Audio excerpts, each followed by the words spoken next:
దేవీ నవరాత్రుల ఉత్సవాలు వారాహి శ్యామల అమ్మవార్లకు విశేష హోమాలు వివరాల కొరకు సంప్రదించండి. అందరికీ నమస్కారం. Welcome to it's you TV devotional. ప్రస్తుతం మనతో పాటు ఉన్నారు న్యూమరాలజిస్ట్ శ్రవంతి గారు. అమ్మతో మాట్లాడి మనకున్న సందేహాలన్నింటినీ కూడా నివృత్తి చేసుకుందాం. నమస్కారం అమ్మ. నమస్తే అమ్మ, ఇంట్లో మనం వాడుకున్న బట్టలు కానివ్వండి, వేసుకున్న చెప్పులు కానివ్వండి, అది మన సైజు కానప్పుడు, పాతవైపోయినా ఇక మీదట వేసుకోము అనుకున్నప్పుడు రెండు రకాల మనుషులు ఉంటారు. ఒకరేమో దానం చేసేద్దాము, వేసుకోవట్లేదు కదా, ఏం చేస్తున్నాయి ఇంట్లో అని చెప్పి. ఇంకొకరు వచ్చేసి చాలా సెంటిమెంట్గా ఫీల్ అవుతారు. మనం వేసుకున్న బట్టలు మళ్ళీ వేరే వాళ్ళకి ఇస్తే అచ్చి రాదు, తర్వాత మేబీ కొన్ని నెలల్లోనో సంవత్సరాల్లోనో మనకే లేకుండా అయిపోతేనే ఒక సెంటిమెంట్ ఉంటుంది. జెన్యూన్గా నేను చాలామందిని చూశాను, లేకుండా పోతాయి వాళ్ళకి అన్న ఒక భావన వాళ్ళకు ఉంటుంది. అసలు ఇవ్వచ్చు అంటారా అలా? దానం ఇవ్వచ్చు అంటారా అలాగా?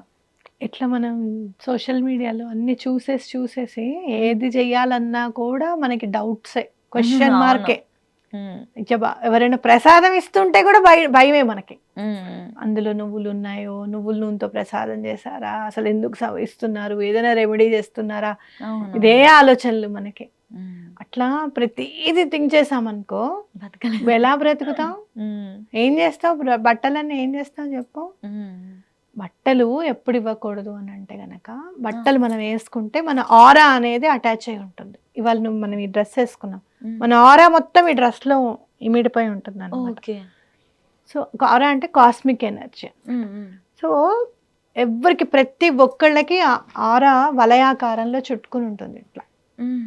ఓకే, అంటే ఎగ్ ఎట్లా షేప్ ఉంటుంది, అదే షేప్ లో నీ ఆరా ఉంటుంది అనమాట. ఇట్లా ఆరా ఏంటి అని అంటే ఒక్కొక్క రోజు ఒక్కొక్క రకంగా ఉంటుంది.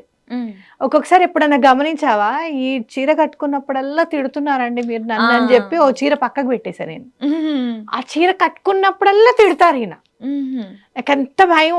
మూడు సార్లు చూసాను, మూడోసారి అనిపించింది ఇది కట్టుకున్నప్పుడల్లా ఎందుకు తిడుతున్నారు ఈయన అంటే. ఏంటి అని అంటే ఆ కలర్ ఏదైతే ఉందో మన ఆరాకి అది సూట్ కావడం లేదనమాట. It's attracting. ఎవరన్నా తిట్టండ్రా బాబు, నేను రెడీగా ఉన్నాను అని చెప్పి. సో అట్లాంటివి ఉంటాయి. సో మీరు ఎప్పుడైనా డొనేట్ చేయాలి బట్టలు అనుకుంటే, నాకు తెలిసిన ఇంపార్టెంట్ థింగ్ అది వాళ్ళకు ఉపయోగపడే విధంగా ఉండాలి. ఏదో చిరిగిపోయిందో, కలర్ పోయిందో, ఈ సైడ్ అంతా కలర్ పోయింది, ఈ సైడ్ అంతా కలర్ ఉంది, అలా కాదు. వాళ్ళకి యూజ్ అయ్యే విధంగా ఉండాలి ఒకటి. రెండేంటి అని అంటే, నువ్వు ఖచ్చితంగా వాష్ చేసి ఇవ్వాలి. నువ్వు నీ ఆరా ఇడిచిన బట్టలు ఎవరికి కూడా ఇవ్వకూడదు. అసలు మన ఇంట్లో కూడా విడిచిన బట్టలు మళ్ళీ తీసుకొని వెళ్ళి బీరువాలో పెట్టకూడదు. ఓకే, సో అది ఇంపార్టెంట్ చూసుకోవాలి. సరే, వాళ్ళకి నేనేం చేస్తాను అని అంటే, నేనేం ఫాలో అవుతాను అని అంటే, వాళ్ళకి బట్టలు ఇచ్చి ఒక 10 రూపీస్ తీసుకుంటాను. నేను ఎగ్జాక్ట్లీ ఇదే చెప్దాం అనుకుంటున్నా, ఎక్కడో విని. నేను చేస్తాను, అదే పని చేస్తాను. అవును. సో మనం ఇచ్చినట్టు ఉంటుంది, మనం ఫ్రీగా ఇచ్చినట్టుగా కూడా ఉండదు. మనకు ముందు మనశ్శాంతి కావాలి ఫస్ట్. ఇచ్చిన తర్వాత ఏదైనా 2 రోజుల్లో ఏదైనా లాస్ వచ్చింది అనుకో, అదిగో బట్టలు మొన్న ఇచ్చాం ఇవాళ ఇట్లా అయిందని అనుకుంటాం. అవునా కాదా? అలా కాకుండా ఇచ్చి ఒక 10 రూపీస్ నేను తీసుకుంటాను, అక్కడ పక్కకు పెట్టేస్తాను. అటు సైడ్ వెళ్ళినప్పుడు దేవుడికి హుండీలో వేసేస్తాను. స్వామి నువ్వే చూసుకో ఇంకా అని చెప్పి. ఇంకా చెప్పులు అంటావా, ఆ ఛాన్స్ నేను ఎప్పుడు ఇవ్వలేదు. నా చెప్పులు అరిగి తెగిపోయి ఇప్పుడు ఇవాళ ఇంకా కొనుక్కోవాల్సిందే షాప్లో అని అనుకున్నప్పుడు మాత్రమే కొనుక్కుంటాను. రెండో జత ఉండడం అనేది నాకు అలవాట్లేదు అస్సలు. నేను పార్టీకి వెళ్ళినప్పుడు వేసుకుందాం చెప్పులు అట్లా నేను అనుకోను. ఏ చీర కట్టుకున్నా నాకు ఒకటే చెప్పులు. ఎంత మంచి చీర కట్టుకొని I don't care about the slippers అనమాట. ఓ శాండిల్స్ ఉండాలను, లైక్ దాని మీద నాకు ఎక్కువ మమకారం లేదు. నాకు కంఫర్ట్గా ఉంటే చాలు. ఎంతసేపు నేను నుంచున్నా, ఎంతసేపు నేను నడిచినా కాళ్ళు నొప్పులు రాకుండా ఉంటే చాలు.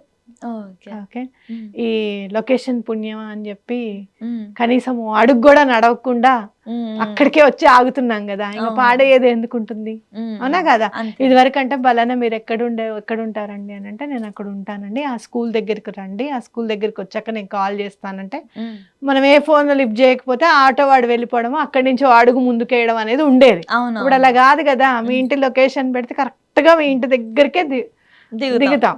ఇంకా పాడవడానికి ఏముంది చెప్పులు. అవునవును. అయితే ఎప్పుడైనా కూడా చెప్పులు మాత్రం కొత్తవి ఇస్తే మాత్రం రాహు ఇంపాక్ట్ చాలా బాగుంటుంది. ఇఫ్ ఎట్ ఆల్ మీకు రాహు కేతువుల దోషం ఉంది అని కనుక ఎవరైనా చెప్తే, కేతువుకేమో డొనేషన్ చేస్తే చాలా ఇష్టము, సాటర్న్కి కూడా డొనేషన్ చేస్తే చాలా ఇష్టము, సాటర్న్కిను రాహుకి చెప్పులు డొనేట్ చేస్తే చాలా ఇష్టం. అవునా? అయితే సాటర్డే రోజు డొనేట్ చేయాలి చెప్పులు, కానీ సాటర్డే రోజు చెప్పులు కొత్తవి కొనకూడదు. మళ్ళీ ఏ గురువారమో కొనేసుకుని సాటర్డే డొనేట్ చేయండి. ఓకే. లేదు సండే డొనేట్ చేస్తామంటే you can buy on Sunday, Sunday రోజు డొనేట్ చేయొచ్చు చెప్పులు. చాలా ఓపిక కావాలి మీకు. ఒక 5 జతలు డొనేషన్ పెట్టేసరికి 3 అయ్యేసరికి 4వ వాడు 5వ వాడు దొరకడు, మిమ్మల్ని చాలా టెస్ట్ చేస్తాడు, పరీక్ష అనేది ఉంటుంది. 1-2 జతలు ఇచ్చినా కానీ పర్వాలేదు. బ్లాక్ కలర్ ఇస్తే చాలా మంచిది. బ్లాక్ కలర్ చెప్పులు Saturn as well as Rahu slippers donate చేస్తే. మందులు డొనేట్ చేస్తే సాటర్న్ చాలా బాగా హెల్ప్ చేస్తాడు.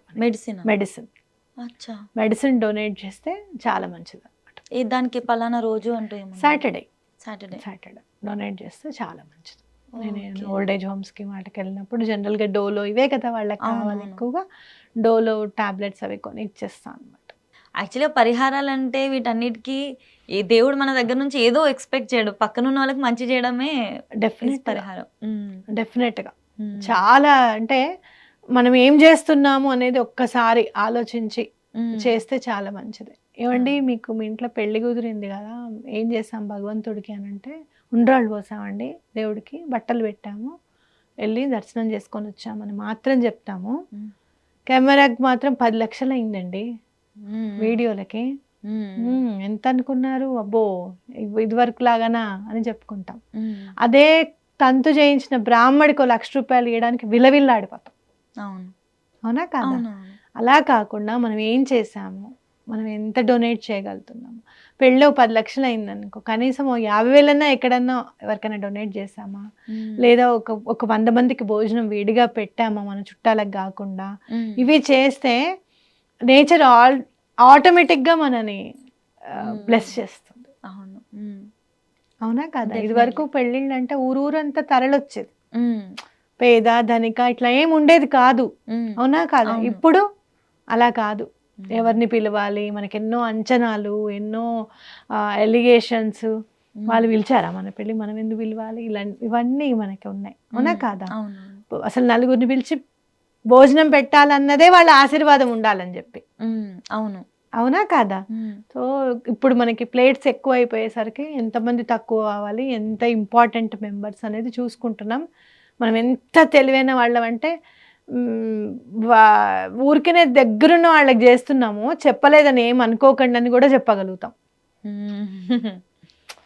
ఓకే, సో అట్లా అని కాకుండా ఆ డొనేషన్ మీద కనుక కాన్సన్ట్రేషన్ చేస్తే బ్లెస్సింగ్ అనేది చాలా బాగుంటుంది. సో తప్పకుండా బట్టలు ఇవ్వడం అనేది, చెప్పులు ఇవ్వడం అనేది డొనేషనే.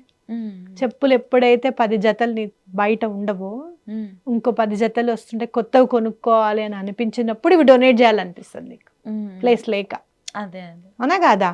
లేదా గాలికి ధూళికి అలా ఎండిపోయి పడేయాలనిపిస్తుంది. చెప్పులు ఎప్పుడు మాక్సిమం 2 జతల కంటే ఉండకూడదు నా దృష్టిలో. ఇవాళ రేపు అయితే నేను చూస్తా కొంతమందికి వార్డ్రోబ్ పక్కనే చెప్పులది కూడా ఉంటుంది. అవును, చెప్పులు వార్డ్రోబ్ ఎట్లయితే ఇంట్లోకి వెళ్ళేటప్పుడు చెప్పులు దాంట్లో వార్డ్రోబ్ కూడా ఉంటుంది, అట్లానే లైట్లు ఉంటాయి దానికి. చెప్పుల షాప్లోకి వెళ్తున్నావా ఇంట్లోకి వెళ్తున్నావా తెలియనట్టుగా. కొన్ని మనం తగ్గించుకుంటే ఆటోమేటిక్గా మనకి ఏం చేయాలనేది స్పిరిచువల్గా, ఆధ్యాత్మికంగా ఎలా ముందుకెళ్ళాలనేది మనకు అర్థమైపోతుంది. ఓకే, ధన్యవాదాలమ్మా.